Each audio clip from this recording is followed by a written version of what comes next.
Hi friends, आप सभी का स्वागत है आपके अपने यूट्यूब चैनल रिजल्ट बिल्डर में। आज हम आप सभी के लिए 17 अगस्त प्रथम पाली में पूछे गए जीके जीएस के क्वेश्चन लेकर आए हैं, जो सटीक विश्लेषण के साथ प्रस्तुत किया जा रहा है। ये प्रश्न परीक्षार्थियों के द्वारा बताए गए प्रश्नों के आधार पर तैयार किया गया है। इन प्रश्नों का रिवीजन करते रहिए, जो कि आगामी आरआरबी ग्रुप डी के परीक्षा के लिए बहुत ही महत्वपूर्ण साबित होंगे। फ्रेंड्स, अगर आप चैनल पर नए हैं तो चैनल को सब्सक्राइब कर ले, लाइक शेयर कमेंट अवश्य करें, बेल आइकन प्रेस करना ना भूलें, जिससे आपको सभी नोटिफिकेशन मिलती रहे। टेलीग्राम का लिंक हमारे डिस्क्रिप्शन बॉक्स में दिया गया है, जहां से आप हमारे टेलीग्राम से जुड़ सकते हैं। आइए फ्रेंड्स, हम क्वेश्चंस को शुरू करते हैं। देखिए 17 अगस्त फर्स्ट शिफ्ट के जीके जीएस के क्वेश्चंस पूछे गए हैं। ये लगभग 45 प्लस क्वेश्चंस दिए गए हैं, जो आज के परीक्षार्थियों के द्वारा बताए गए प्रश्न है। आइएगा देखते हैं फर्स्ट शिफ्ट का एनालिसिस। क्वेश्चन नंबर फर्स्ट दिया हुआ है, एड्स का फुल फॉर्म होता है। तो एड्स का full form acquired immune deficiency syndrome होता है। क्वेश्चन नंबर 2 पूछा गया है, राजीव गांधी पुरस्कार का नाम मेजर ध्यानचंद पुरस्कार कब किया गया? तो 2021 में किया गया। 2021 में विश्व कुश्ती चैंपियनशिप में किस भारतीय महिला पहलवान ने रजत पदक जीता है? तो अंशु मलिक ने जीता है। विटामिन डी का वैज्ञानिक नाम पूछा गया है, तो कैल्सीफेरॉल होता है। देखिए विटामिन के नाम आपको लर्न करने होंगे। देखिए हम आपको बता देते हैं, अगर आप विटामिन के ट्रिक से पढ़ना चाहते हैं तो आप अवश्य कमेंट करें। कमेंट करने के बाद हम आपको विटामिन के नेम पढ़ाएंगे। देखिएगा हम आपको विटामिन के कुछ नाम बता देते हैं। देखिए एक ट्रिक याद कर लीजिए, रथ पर एक टॉफी। तो र से होता है विटामिन ए का नाम होता है। देखिए यहाँ पर जो है उसको साइलेंट कर दिया गया है, रथ पर एक टॉफी, जिससे आपको लर्न रहेगा। तो र से रेटिनॉल होता है, ये विटामिन ए का होता है। ठीक है। विटामिन बी का होता है, थ से थायमीन हो जाएगा। ए से हो जाएगा स्कॉर्बिक एसिड, जो विटामिन सी का होता है। क से हो जाएगा कैल्सीफेरॉल, जो विटामिन डी का होता है। देखिए जो आपके क्वेश्चन में पूछा गया है, विटामिन ई का होता है फिलोक्विनोन, ध्यान रखिएगा, जो के का होता है, विटामिन के का।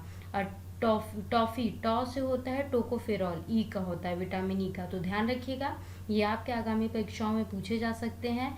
हम आपको और भी क्वेश्चंस कराएंगे। हम आपको बी के टोटल वैज्ञानिक नेम्स कराएंगे। आप अगर कमेंट करते हैं तो हम आपको ट्रिक्स के द्वारा बता देंगे। ठीक है फ्रेंड्स। आइए देखिए, ये भी पूछा जा सकता है कि कौन सा जल में घुलनशील है और कौन सा विटामिन वसा में घुलनशील है। तो देखिए आप A B C D E के इतने विटामिन होते हैं, तो ध्यान रखिएगा के ई डी ए, इसको याद रख लीजिएगा। कीड़ा जो होता है, ये ट्रिक हम आपको बता रहे हैं। कीड़ा के ई डी ए, कीड़ा जो होता है वो जल में घुलनशील नहीं होता है, ध्यान रखिएगा। जब आप जल में डालेंगे तो ये ऊपर ही तैरने लगते हैं, तो ये वसा में घुलनशील होता है। और जो बचा के ई डी ए हमारा हो गया।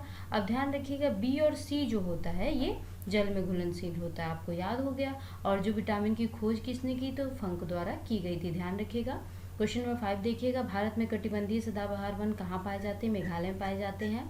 जलीकट्टू त्योहार किस राज्य में मनाया जाता है? तमिलनाडु में मनाया जाता है। एलिसा टेस्ट किस बीमारी में किया जाता है? तो HIV में किया जाता है। विश्व आर्द्रभूमि दिवस पूछा गया, तो 2 फरवरी को मनाया जाता है। भारत के प्रथम लोकपाल कौन थे? पिनाकी चंद्र घोष थे। पेरियार नदी कहाँ बहती है? केरल में बहती है। पंचवर्षीय योजना किसके मॉडल पर आधारित थे? हैरोल्ड डोमर मॉडल पर आधारित थी। हीलियम का ऑक्सीकरण नंबर क्या है? 0 होता है। जानवर के लिए पहली वैक्सीन किस देश ने बनाया? रूस द्वारा बनाया गया था। भारत का नेपोलियन किसे कहा जाता है? समुद्रगुप्त को कहा जाता है। MIC गैस का पूरा नाम क्या है? तो मिथाइल आइसोसाइनेट होता है। आत्मघाती थैली किसे कहते हैं? लाइसोसोम को कहते हैं। पंचायती राज व्यवस्था सर्वप्रथम किस राज्य में लागू किया गया था? तो राजस्थान के नागौर जिले में लागू किया गया था। इनमें से राष्ट्रपति के द्वारा कौन सा आपातकाल नहीं लगाया जाता है? ध्यान रखिएगा, जो अनुच्छेद 358 है, ध्यान रखिएगा। देखिएगा जो उसमें अनुच्छेद दिया गया था, 4 ऑप्शन दिया गया था, उसमें से पूछा गया था कि राष्ट्रपति द्वारा कौन सा आपातकाल नहीं लगाया जाता है। तो अनुच्छेद 358 देखिएगा है, इसके अनुसार तहत आपातकाल समाप्त होते ही अनुच्छेद 19 के द्वारा प्रदत्त अधिकारों का निलंबन स्वतः समाप्त हो जाता है। तो ये राष्ट्रपति के द्वारा आपातकाल नहीं लगाया जाता है। ये है, मतलब ये है कि जब आपातकाल जब खत्म होता है तो उसके बाद जो 19 है वह स्वतः निलंबित हो जाता है। ध्यान रखिएगा, जो अनुच्छेद 19 है वो निलंबन स्वतः समाप्त हो जाता है। विद्युत मोटर का प्रयोग कहाँ किया जाता है? देखिए इसमें कई ऑप्शन दिया हुआ था, तो ध्यान रख लीजिए विद्युत मोटर का प्रयोग water pump, electric fans, electric mixer and washing machine में किया जाता है। आइएगा जैन धर्म आप जरूर पढ़ लीजिएगा। जैन धर्म में जिन का अर्थ क्या होता है? तो विजेता होता है। पहली बार 1952 में राष्ट्रीय आय की गणना किसने की थी? तो केंद्रीय सांख्यिकी संगठन द्वारा किया गया था। चलो लोकू महोत्सव किस राज्य में मनाया जाता है? अरुणाचल प्रदेश में मनाया जाता है। नमक तोड़ने के लिए 1930 में गांधी जी के द्वारा कौन सा आंदोलन किया गया था? दांडी मार्च किया गया था। अनंत नागेश्वर राव से पहले भारत के मुख्य आर्थिक सलाहकार कौन थे? तो कृष्ण मूर्ति सुब्रमण्यम थे, ध्यान रखिएगा। लार का पीएच मान 5.6 से 7.9 होता है। बाल साहित्य पुरस्कार 2021 में कितनी भाषाओं में दिया गया है? 22 भाषाओं में दिया गया है। सीवी रमन को नोबेल पुरस्कार कब दिया गया? तो 1930 में दिया गया है। ओम का सूत्र पूछा गया है, V=IR होता है। मिल्क ऑफ मैग्नीशिया का रासायनिक सूत्र पूछा गया, MgOH को ट्वाइस होता है। रक्त के थक्के जमने में संबंधित कौन सा विटामिन है? तो विटामिन के होता है। देखिए हम आपको बता देते हैं, विटामिन ए की कमी से रतौंधी होती है, बी की कमी से बेरी होती है, सी की कमी से स्कर्वी होता है, विटामिन डी की कमी से रिकेट्स होता है, विटामिन ई की कमी से नपुंसकता होता है, विटामिन के की कमी से रक्त का थक्का ना बनना। देखिए जो आपके क्वेश्चन में पूछा गया है, आप सभी के लिए विटामिन बहुत इंपॉर्टेंट है। आपतन कोण और परावर्तन कोण का मान होता है 30 डिग्री होता है। देखिए प्रकाश संश्लेषण अभिक्रिया का संतुलन पूछा गया था, तो 6CO2 + 6H2O को देखेंगे तो C6H12O6 + 6O2 होता है। ठीक है, ध्यान रखिएगा। ब्लैक एंड व्हाइट फोटोग्राफी में किस यौगिक का उपयोग किया जाता है? AgCl मतलब सिल्वर क्लोराइड का यूज किया जाता है। Fe2O3 अपघटन के बाद उत्पाद है, तो देखिए जब Fe2O3 को हम करते हैं तो 2Fe2O3 तो 4Fe + 3O2 में ये चेंज होता है। जिप्सम को गर्म करने पर क्या मिलता है? तो प्लास्टर ऑफ पेरिस। देखिए हम आपको बताया था कि ये हम रेलवे ग्रुप डी का क्वेश्चंस करा रहे थे, तो जिप्सम से रिलेटेड क्वेश्चन बहुत बार पूछा गया था। हमने आपको रिमेंबर भी कराया था कि ये क्वेश्चन जरूर पूछेगा। देखिए ये क्वेश्चन पूछा गया है कि जिप्सम को गर्म करने पर क्या मिलता है? तो प्लास्टर ऑफ पेरिस। ठीक है, ध्यान रखिएगा। पर्दे पर कैसा प्रतिबिंब प्राप्त होता है? उल्टा और वास्तविक प्राप्त होता है।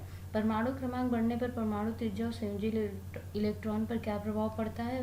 तो यहाँ पर बढ़ता है। देखिए हम आपको बताए थे पीरियोडिक टेबल आप सभी के लिए इंपॉर्टेंट है। अगर आप कमेंट करते हैं तो हम आपको पीरियोडिक टेबल भी पढ़ाएंगे। पर्यावरण को स्वच्छ रखने हेतु प्रदूषण संकेतक के लिए कौन जिम्मेदार है? तो लाइकेन जिम्मेदार होता है। ठीक है, क्वेश्चन नंबर 39 दिया है, किस प्रक्रिया द्वारा सतह का पानी, वर्षा का पानी और बर्फ का पिघलना जमीन में रिस जाता है? इन्फ्लिट्रेशन कहते हैं। ठीक है, ध्यान रखिएगा। न्यूलैंड्स के अष्टक नियम में प्रथम और अंतिम तत्व कौन सा था? तो हाइड्रोजन और थोरियम था। ठीक है, महिला एवं बाल विकास मंत्रालय, शिक्षा मंत्रालय और यूनिसेफ के साथ मिलकर 7 मार्च 2022 को कौन सा एक अभूतपूर्व अभियान का शुभारंभ किया गया? कन्या शिक्षा प्रवेश उत्सव। ध्यान रखिएगा 2020 से 22 के बीच का जितना भी करंट अफेयर आप कोशिश करिएगा उसको करने की, रिवीजन करने की कोशिश कर लीजिएगा, क्योंकि 2020 और 22 से रिलेटेड सभी करंट अफेयर पूछे जा रहे हैं। फ्यूज तार पतला और लंबा क्यों बनाया जाता है? क्योंकि पतले तारों में उच्च प्रतिरोधकता होती है, गर्म और गलनांक गर्म गलनांक होता है। ठीक है, ध्यान रखिएगा। 2021 में DRDO द्वारा निर्मित की गई स्वदेशी मिसाइल का परीक्षण किया गया, प्रलय मिसाइल है। ठीक है, ध्यान रखिएगा। धुएं में किसके कारण प्रकाश दिखाई देती है? तो टिंडल प्रभाव के द्वारा। अवतल दर्पण में वस्तु फोकस और वक्रता केंद्र के बीच रखा जाए तो किस उसका प्रतिबिंब कहाँ बनेगा? तो वक्रता केंद्र से दूर बनेगा। सांस लेने में हवा का आदान प्रदान हेतु फेफड़े की सहायता कौन करता है? श्वास नलिका करती है। आप सभी ध्यान रखिएगा। देखिए हम आप सभी को ये क्वेश्चंस करा चुके हैं, 17 अगस्त 2022 के फर्स्ट शिफ्ट का क्वेश्चन करा चुके हैं। अभी हम आपके लिए 17 अगस्त द्वितीय पाली के भी क्वेश्चंस लेकर आएंगे।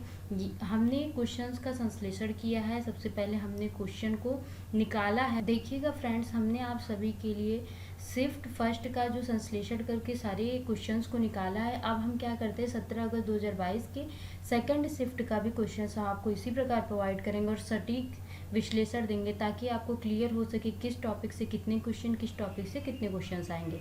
दो चीज़ें आप हमेशा ये ध्यान रखिएगा, प्रकाश संश्लेषण आपको लर्न करना है, प्रकाश लर्न करना है, लेंस से रिलेटेड, दर्पण से रिलेटेड आपको क्वेश्चंस लर्न करना है।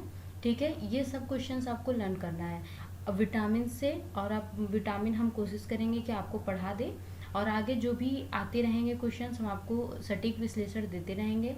आप हमारे यूट्यूब चैनल रिजल्ट बिल्डर से ऐसे ही जुड़े रहिए और बने रहिए आपके अपने यूट्यूब चैनल रिजल्ट बिल्डर से। धन्यवाद।